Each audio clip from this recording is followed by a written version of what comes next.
Supreme court से चुनाव आयोग के खिलाफ धड़ाधड़ नोटिस जारी हो रहे हैं। एक तरफ पहले नोटिस का जवाब मोदी सरकार दे नहीं पाई है, वहीं दूसरी तरफ बंगाल एसआईआर को लेकर भी पेंच फंस गया है। तो फिलहाल ममता बनर्जी को गिरफ्तार करने के चक्कर में ईडी ने कैसे चूक कर दी है और चुनाव आयोग को बचाने के चक्कर में कैसे अमित शाह बुरी तरीके से फंस गए हैं, आपको एक एक करके बताएंगे। लेकिन खबर में सबसे पहले आज की बिग ब्रेकिंग देखिए। खबर देखिए, इसमें लिखा है कि बंगाल में वोटर लिस्ट से हटाए गए 58 लाख नाम, टीएमसी के आरोप पर सुप्रीम कोर्ट ने मांगा चुनाव आयोग से जवाब। तो आखिरकार वही हुआ है जिसका डर था।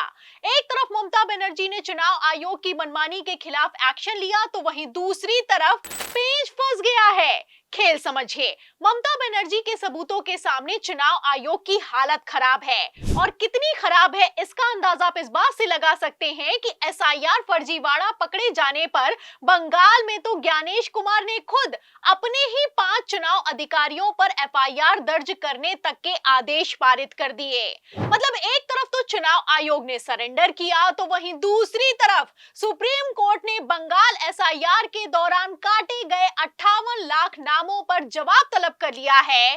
तो हड़कंप मच गया है। No prime minister has done this in the history of India. In December 2023, this government changed the law. They changed the law to make sure that no election commissioner could be punished for any action they take while they are election commissioner. तो राहुल गांधी ने पहले ही कह दिया था कि प्रधानमंत्री नरेंद्र मोदी ने जो करके दिखाया है वो तो भारत के इतिहास में कभी नहीं हुआ। पहले तो चुनाव आयोग बीजेपी को चुनाव जितवाता है, फिर बीजेपी की तरफ से मुख्य चुनाव आयुक्त को कानूनी एक्शन से प्रोटेक्शन दे दिया जाता है। यहाँ पर गौर करने वाली बात यह है कि एक तरफ 2023 में चुनाव आयोग को प्रोटेक्शन मिला, वहीं दूसरी तरफ 2024 में मोदी सरकार फिर से चुनाव जीत गई। फिलहाल अब इसी प्रोटेक्शन पर भी सुप्रीम कोर्ट भड़का है और मोदी सरकार को नोटिस जारी करके जवाब तलब किया गया है। मतलब साफ है कि बंगाल विधानसभा चुनावों से ठीक पहले आर पार की जंग शुरू हो गई है।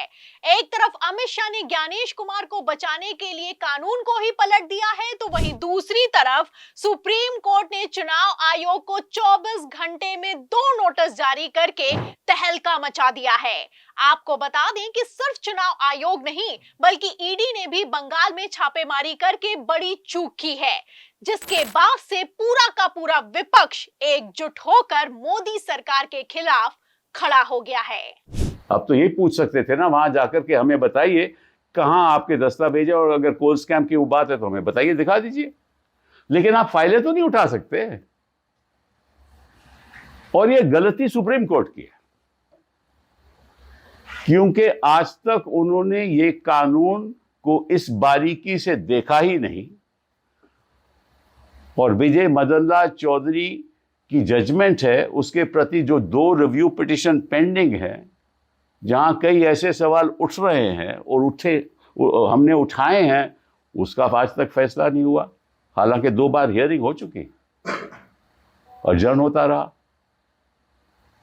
तो अगर कानून का और कानून की बारीकियों का फैसला नहीं होगा और ये भगवान का हक इस सरकार को दिया जाएगा, तो निश्चित रूप से उधम तो होगा ही।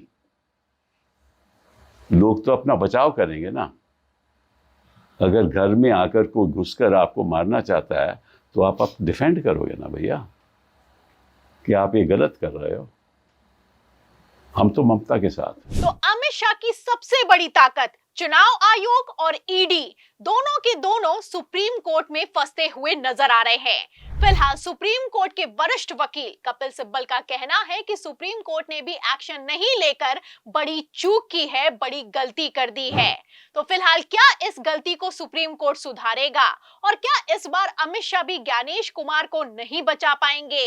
इस सवाल के जवाब में पूरी रिपोर्ट पर आपकी क्या राय है? क्या ममता बनर्जी को गिरफ्तार करने की जल्दबाजी में इस बार अमित शाह से भी बड़ी चूक हो गई है। जो भी आप सोचते हैं हमें कमेंट बॉक्स में जरूर लिखें। वीडियो को ज्यादा से ज्यादा शेयर करें, हमारे चैनल को लाइक करें, सब्सक्राइब करें, ज्वाइन करें। फिर मिलती होगी खबर के साथ, तब तक के लिए धन्यवाद।